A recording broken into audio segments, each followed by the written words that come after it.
Hi friends, welcome back to my channel Happy Kids 1111. Friends, subscribe చేసుకోండి, like చేయండి, share చేయండి. ఈ రోజు అయితే మనం గోంగూర చట్నీ చేస్తున్నాం ఫ్రెండ్స్. ఎలా చేస్తున్నానో చూపిస్తాను రండి. ఫస్ట్ గా కడాయి పెట్టుకోవాలి. కడాయి వేడెక్కాక ఒక 2 స్పూన్స్ నువ్వులు వేసుకోవాలి ఫ్రెండ్స్. నువ్వులను ఫ్రై చేశాక 1 స్పూన్ మెంతులు వేసుకొని ఫ్రై చేయాలి ఫ్రెండ్స్. మెంతులు ఫ్రై అయ్యాక గుడుమ గింజలు వేసుకోవాలి, 1 స్పూన్ వేసుకొని ఫ్రై చేశాక ఒక గిన్నెలో తీసుకోవాలి ఫ్రెండ్స్. నెక్స్ట్ వచ్చేసి జీలకర్ర వేయించుకోవాలి ఫ్రెండ్స్. మంచి ఫ్రై అయ్యాక అవి కూడా గిన్నెలకు తీసుకోవాలండి. నెక్స్ట్ వచ్చేసి ఒక 10-15 పచ్చిమిర్చి తీసుకొని కొంచెం ఆయిల్ పోసి దాన్ని డీప్ ఫ్రై చేసుకోవాలి ఫ్రెండ్స్. డీప్ ఫ్రై చేసుకున్నాక మూత పెట్టి మళ్ళీ మగ్గించుకోవాలి.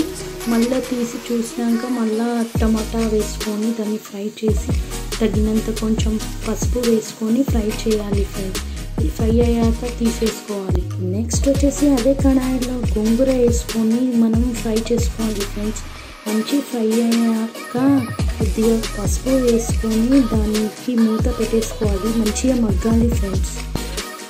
పసుపు వేసుకొని మగ్గించాలి. మగ్గినాక మూత తెరిచి చూసాక గోంగూర దగ్గరకు అయిపోతుంది ఫ్రెండ్స్. అయినాక నువ్వులు, మెంతులు, గుడుమ గింజలు మిక్సీ పట్టుకొని కొన్ని ఎల్లిపాయలు కూడా వేసి మిక్సీ చేసుకోవాలి. నెక్స్ట్ వచ్చేసి పచ్చిమిర్చి, టమాటా కూడా మిక్సీ చేసుకోవాలి ఫ్రెండ్స్. అది కూడా మిక్సీ పట్టాక పచ్చిమిర్చి ఉప్పు వేసుకొని మిక్సీ పట్టాలి. నెక్స్ట్ గోంగూర, టమాటా కూడా వేసేసుకోవాలి ఫ్రెండ్స్. వేసేసుకొని మిక్సీ పట్టేసుకోవాలి ఫ్రెండ్స్. మిక్సీ పట్టాక ఒక వేరే బౌల్లోకి గోంగూర చట్నీ తీసుకొని దాన్ని వేసుకోవాలి.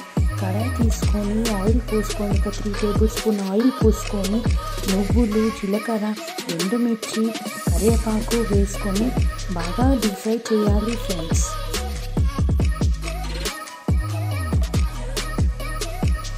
డీప్ ఫ్రై చేసుకున్నాక ఆ గిన్నెలో గోంగూర చట్నీ దాంట్లో పోసు కూడా వేసి బాగా మిక్స్ చేసుకోవాలి.